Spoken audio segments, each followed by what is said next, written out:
Alarielle, reine éternelle, les forces de la nature ont chanté ton nom lorsque tu es venu au monde. L'étoile d'Avélorn, artefact ancien que portait si fièrement ta défunte mère Estrielle, étincelait d'une lueur particulière. Jamais son éclat ne fut si majestueux. Les arbres bourgeonnaient, les oiseaux sifflaient.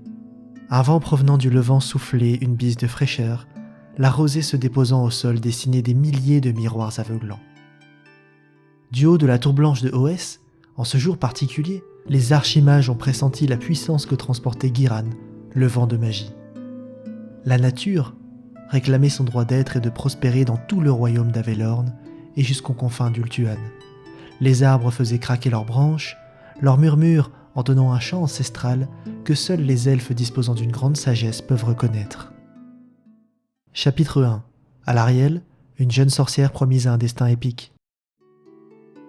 Alarielle a toujours eu un caractère bien trempé. Jeune fille, elle échappait à la surveillance des gardes de sa mère et du roi Phénix pour s'aventurer dans les profondeurs des forêts d'Avélorn. Il arrivait que le royaume entier soit en alerte pendant plusieurs lunes, mais elle revenait toujours. Elle restait secrète quant à la destination de ses escapades nocturnes, jusqu'au jour où sa mère souhaita savoir ce qui la poussait à déserter le confort du palais de plus en plus souvent. Alarielle révéla à sa mère avoir eu des visions. Ces visions l'ont conduite dans les profondeurs de la forêt d'Avélorn pour y rencontrer l'être le plus lumineux qu'il fût. Alarielle ne put jamais la décrire vraiment tant cette entité immatérielle était mystérieuse. Tantôt elle la décrivait comme une elfe élancée, d'une grande beauté, parée d'une chevelure dorée, ce qui ressemblait étrangement à Alarielle elle-même. Parfois, elle la décrivait comme une lueur blanche et pâle comme la lune. Et enfin, elle mentionna que cette entité pouvait prendre la forme d'animaux, un oiseau, un lièvre, une biche. Estrielle ne connaissait rien de tel et pensa qu'un mauvais esprit était en train de prendre le contrôle de sa fille. Elle la força à rejoindre la cour royale de Lotern et de demeurer auprès du roi Phénix son père. La jeune sorcière apprit beaucoup à la cour de son père.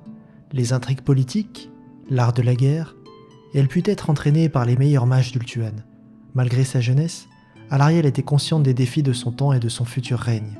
Les reines éternelles passées avaient pour beaucoup d'entre elles choisi de dédier leur vie à la prière envers Isha, déesse de la nature, de la fertilité et de la moisson. D'une grande sagesse, héritant de mère en fille de traits surnaturels, les reines éternelles sont considérées comme des incarnations vivantes de la déesse Isha. Elles sont également un symbole des âges passés pour les elfes car leur règne est encore plus ancien que celui du roi Phénix. Aujourd'hui, le trône est partagé entre ces deux pouvoirs, équilibre le plus radieux selon les elfes. Le roi Phénix est élu parmi la noblesse, tandis que la reine hérite de son trône. Une noce rituelle d'1 an leur permet d'assurer une descendance, à la suite de quoi chacun peut prendre un nouveau consort. La reine éternelle possède historiquement moins de pouvoir que le roi, mais elle jouit tout de même d'un statut particulier et elle est respectée dans tout Ultuan. Sur Avélorn, elle règne en seul monarque, ses sujets lui vouant une loyauté sans faille. Ce qui différenciait Alarielle de ses ancêtres, c'était d'abord sa beauté. Les elfes la surnommant la radieuse pour mettre en évidence ses traits de visage hors du commun. Elle se distinguait aussi pour son appétence pour la magie et dès le plus jeune âge, elle souhaita s'immiscer dans les affaires politiques du royaume. Sans jamais porter une arme en acier à son flanc, le seul ustensile dont elle disposa fut celui transmis par sa mère, le bâton d'Avélorn, canaliseur de la magie environnante. Alarielle savait jouer de la parole aussi bien que de ses pouvoirs, et cela la guidait incontestablement vers une destinée plus grande encore que celle de ses ancêtres. Chapitre 2. Alarielle et le roi Phénix, un mariage rituel.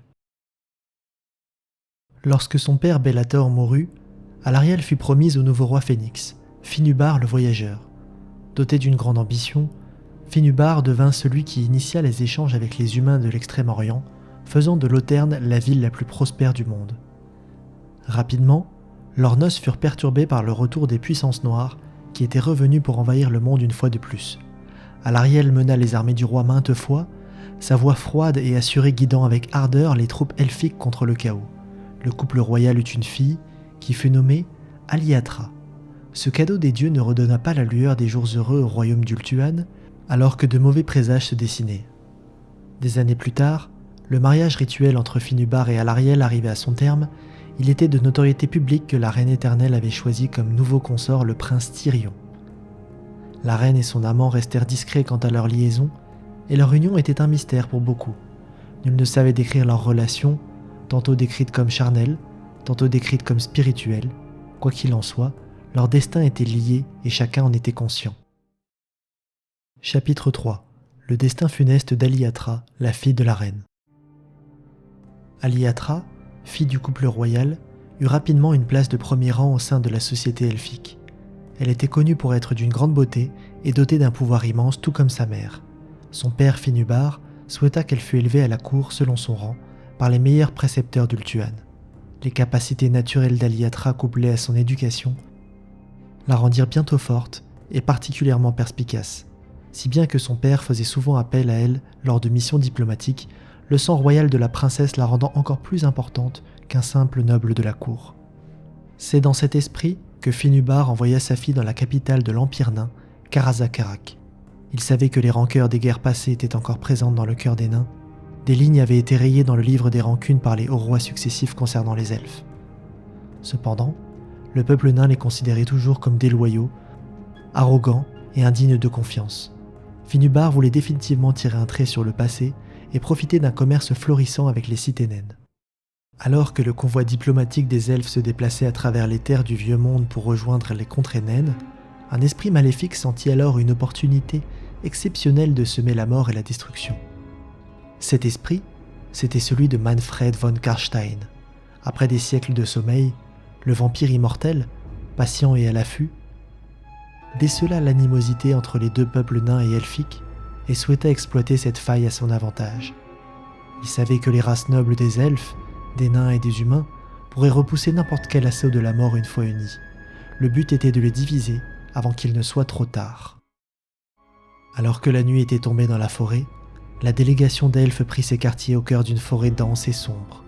Les nains les escortaient à travers les terres dangereuses pour les défendre en cas d'attaque des peaux vertes.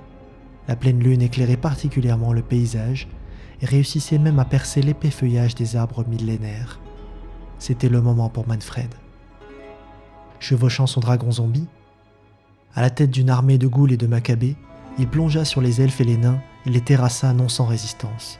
Aliatra fut enlevé, ses plus proches acolytes exterminés, et bientôt l'écho de sa disparition arrivait à Lothern, la capitale elfique, rompant ainsi pour toujours l'espoir de Finubar de réconcilier elfes et nains. Mais c'était peu de choses, à côté de la perte de sa propre fille. Pour retrouver la princesse royale, une armée gigantesque d'elfes fut mobilisée par le roi Phénix. Elle était composée des plus grands héros, Tyrion, Teclis, Eltarion, Eldira, Istrana. Ils déferlèrent sur Nagashizar, la forteresse de Nagash, pour retrouver Aliatra. En effet, le mage Teclis avait réussi à disperser les maléfices de l'immense tombeau et finit par apercevoir que la princesse était enfermée dans un labyrinthe de cryptes souterraines. Tyrion mena l'armée, et Aliatra sera retrouvée grâce au soutien fortuit des nains qui connaissaient bien la forteresse de Nagashizar. Malgré tous ses efforts, Manfred von Karstein, à dos de son dragon zombie, réussit à empêcher la fuite de la princesse en s'envolant avec elle vers une destination inconnue. Tyrion, le chef d'armée, entra dans une colère incontrôlée et chercha à désigner un coupable. Il se tourna vers l'armée des nains, fortement diminuée et éprouvée après avoir combattu aux côtés des elfes. Le haut roi Thorgrim, présent sur le champ de bataille, priait pour ses soldats tombés au combat. Tyrion l'approcha. « Toi, Thorgrim, ô roi des nains, tu te vantes d'avoir les guerriers les plus endurants. Mais regarde dans quel état se trouve ton armée à présent. Nous aurions combattu avec davantage d'efficacité si les nains ne se trouvaient point entre nous et l'ennemi. Votre présence est malvenue et inutile. » Le haut roi garda un genou à terre, continuant d'observer un subalterne qui avait succombé à une flèche en pleine poitrine. Il leva le menton vers Tyrion et l'observa. Puis il reprit. « Elfe, dit-il, nous avons donné 1000 âmes naines aujourd'hui pour un combat qui n'est pas le nôtre. Votre princesse a disparu sur nos terres et nous devions combattre pour nous racheter. Notre honneur est sauf. Arrêtons-nous maintenant et rentrons sur nos terres respectives. » Les soldats nains étaient surpris par autant de retenue de la part du haut roi. Pour beaucoup moins, des rancunes avaient été inscrites au grand livre. Tyrion lui répondit. « Une vie de nain ne vaut pas une vie d'elfe. » Les yeux de Tyrion devenaient noirs à mesure que des paroles cinglantes sortaient de sa bouche. Thorgrim serra sa hache entre ses deux mains si fort que ses mains tremblaient. Une seule pensée le traversait, celle de fendre en deux le crâne de cet elfe arrogant. Mais il se retint. Il tourna le dos à l'elfe pour lui signifier son manque de respect et s'éloigna avec son armée. Un subalterne lui demanda pourquoi tant d'indulgence envers l'elfe. Chaque soldat aurait suivi aveuglément le roi dans ce règlement de compte. Le roi lui expliqua. Cet elfe est rongé par un mal que je ne puis comprendre. Il y a des siècles que je n'ai pas vu ce regard. Un funeste présage. Les feux de la guerre sont à nos portes. Et si ce n'est pas avec les hauts elfes, il se pourrait que ça soit avec un ennemi bien plus terrible encore. Chapitre 4. L'errance d'Alariel. Les elfes d'Ultuan pleuraient la perte d'Aliatra. Sa disparition signifiait aussi l'extinction de la lignée des reines éternelles, et cela était interprété par le peuple elfique comme synonyme de la fin de toute chose. Alariel était affaiblie, et ses absences étaient de plus en plus répétées à la cour. Elle passait des mois entiers en introspection, priant Isha et les dieux elfiques, afin de la guider dans cette épreuve. Une nuit, Alariel eut à nouveau une vision semblable à celle de son enfance. Elle suivit sans crainte le halo de lumière qui était venu lui rendre visite. À travers les rayons lumineux, Alariel distinguait un visage de femme. Elle s'adressa à cette divinité en ces mots. « Être sage et radieux, je te suis cette nuit aux confins de la forêt comme je l'ai fait maintes fois dans mon plus jeune âge. Ta lumière me redonne force, je dois guider mon peuple et j'ai besoin qu'on me montre la voie. Laisse-moi savoir qui tu es, dévoile-moi tes secrets. » Au beau milieu de la forêt, le halo lumineux stoppa au pied d'un arbre très ancien. Les faisceaux de lumière disparurent pour laisser apparaître une femme magnifique, à la peau aussi pâle que le clair de lune. Sa chevelure était d'un blanc immaculé. Cette vision d'apaisement et de pureté réconforta Alariel. La divinité lui répondit. « Alariel, je suis l'incarnation physique de la déesse Liléate, déesse de la lune et mère d'Isha. En ces temps tourmentés, de grandes responsabilités t'incombent. Nous savons que les puissances de la ruine sont en train d'obscurcir toutes les voies spirituelles de la lumière. Et la disparition de ta fille pourrait bien être le présage d'un avenir funeste. En cette nuit de pleine lune, je vais te confier les racines du monde. Regarde cet arbre multimillénaire face à toi. En son sein, tu trouveras un chemin très ancien vers les forêts du monde entier. Cette omniprésence et ce pouvoir de déplacement vont te conférer un pouvoir immense, combiné à tes dons naturels, reçus de par ta noble lignée selon la volonté d'Isha. Désormais, Alariel, rends-toi dans les confins du vieux monde, jusqu'à la forêt d'Atel-Lorraine. Tu y trouveras ce que tu cherches. » Guidé par les mots de la déesse, Alariel s'engouffra dans l'arbre ancien. Chapitre 5. Atel-Lorraine. La reine éternelle pénétra dans cette forêt du vieux monde qui se faisait appeler Atel-Lorraine. Les hauts elfes connaissaient cet endroit et savaient qu'un peuple similaire au leur, bien que fondamentalement changé par les siècles, y résidait. Les hauts elfes pensent depuis longtemps que ces elfes de la forêt ont abandonné toute civilisation et ne sont pas comparables aux elfes vivant en Ultuan. Alariel se trouvait perdu dans cette forêt. Son chemin la mena au pied d'un arbre si grand qu'il aurait pu abriter une ville entière. Sa hauteur n'était pas discernable, tant son feuillage était épais et semblait s'étendre jusqu'au ciel. Ses racines étaient au moins aussi grosses que les tours du port de Loterne. Elle s'approcha pour contempler cet être grandiose qui semblait bel et bien vivant. Il insufflait la vie, Alariel pouvait le sentir. Une lueur brillait en son centre et elle se faufila entre les racines pour l'atteindre. Pendant ce moment, elle ne semblait plus faire partie de ce monde. Une autre dimension était à l'œuvre, et cela émanait d'un pouvoir divin. Une voix retentit. « Bienvenue en mon royaume, reine éternelle d'Avelorn. Je suis Ariel, reine des elfes sylvains et d'Atel-Lorraine. Notre race était autrefois seule, unique et régnait sur nombreuses terres de ce continent. Les guerres perdues et les millénaires nous firent prendre un chemin différent. Toutefois, Nos dieux sont identiques. Et c'est le divin qui définit l'existence même de la race elfique à travers la réalité tangible de ce monde. Je suis heureuse, Alarielle, que l'Iliade t'ait accordé les racines du monde. Ce pouvoir m'a également été accordé et pour une raison simple. Isha, la fille de la déesse Liléate, est notre gardienne protectrice commune. Elle nous accorde sagesse, vitalité, résilience, et nous tirons notre pouvoir de sa volonté. En ces temps troublés, notre défi est grand. Le chaos progresse, et la fin de toute chose est proche. Ta lignée va s'éteindre et en même temps qu'elle, la race des elfes. Nous devons sauver ce qu'il reste à sauver. Alarielle vit une forme se dessiner devant elle. Une forme qu'elle n'oublierait jamais, car celle-ci lui était auparavant inconnue. Au premier regard, elle reconnut les traits saillants du visage des elfes, ainsi que leurs yeux perçants. Une longue chevelure elfique se perdait au milieu des faisceaux de lumière divin. En dehors de cela, le corps de l'entité était complètement transformé par les années passées au contact de la magie de la forêt d'Athel Lorraine. De longues ailes de papillons sortaient du dos de la reine. En leur cœur, des motifs faisaient apparaître des yeux de fauve. De longues antennes remplaçaient l'habituelle couronne. Des écailles recouvraient son corps et ses bras, au bout desquels de longues mains ponctuées d'ongles immenses faisaient penser à des branches qui rappelaient à quel point cette forme divine avait des traits en commun avec la forêt alentour. Les racines de la forêt semblaient la porter et réagir au moindre de ses mouvements. Ariel reprit. Mon époux et consort, le roi Orion et moi-même avons reçu une fraction de l'esprit divin des dieux Kurnus et Isha, dans le but de protéger les elfes sylvains et le royaume d'Athel Lorraine.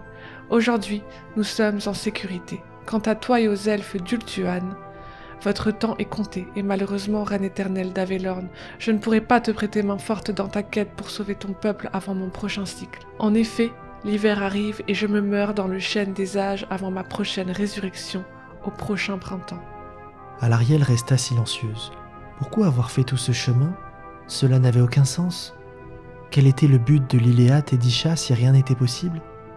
Devait-elle rebrousser chemin ? Avec un air sûr et déterminé, Alarielle répondit. Reine d'Athel Lorraine et déesse de la forêt, je ne puis me résigner. Les elfes sylvains sont notre seul espoir de salut. Mes pouvoirs ne seront pas assez grands pour repousser l'émanation chaotique qui progresse dans l'ombre. Tu l'as mentionné, notre pouvoir divin émane d'Isha et nos objectifs sont communs. Nous devons guider et soigner nos peuples à travers le tumulte qui arrive. Alarielle avança vers la reine d'Athel Lorraine. Elle toucha délicatement ses racines. La vie la traversait comme un flux apaisant. Ariel laissa faire. Elle semblait partir et se réduire alors qu'elle perdait vie au sein du chêne des âges. Les afflux de lumière naturelle et le vent se levèrent lorsque les deux reines se touchèrent la paume des mains pour la première fois. Même le chêne des âges réagissait et le sol tremblait alors. La lumière s'intensifiait encore jusqu'à ne laisser qu'entrevoir qu'un halo blanc. Alarielle se réveilla allongée sur le sol mousseux et humide d'Athel Lorraine. Elle entendit une voix, puis plusieurs, mais personne n'était là. Son aspect corporel avait changé. Elle vit son reflet dans une mare remplie d'eau. Ses traits étaient plus graves qu'auparavant, ses yeux étincelaient. Le bâton d'Avelorn d'Alarielle semblait plus vivant que jamais. Son pouvoir était auparavant drainé par l'énergie du vortex. Ce n'était plus le cas. La nature semblait répondre au moindre désir de la mage elfe, en particulier grâce à ce pouvoir retrouvé. Plusieurs elfes sylvains vinrent à la rencontre d'Alarielle. Elles pouvaient communiquer dans leur langue. Les esprits des arbres, les dryades, étaient à son service. Alarielle comprit que son esprit et son corps avaient fusionné avec Ariel ainsi que l'esprit d'Isha. Elle était désormais reine éternelle, reine d'Athel Lorraine et des elfes sylvains, et déesse de la magie lumineuse et de la vie. Son pouvoir était plus grand qu'il ne l'avait jamais été, et par conséquent, sa responsabilité immense.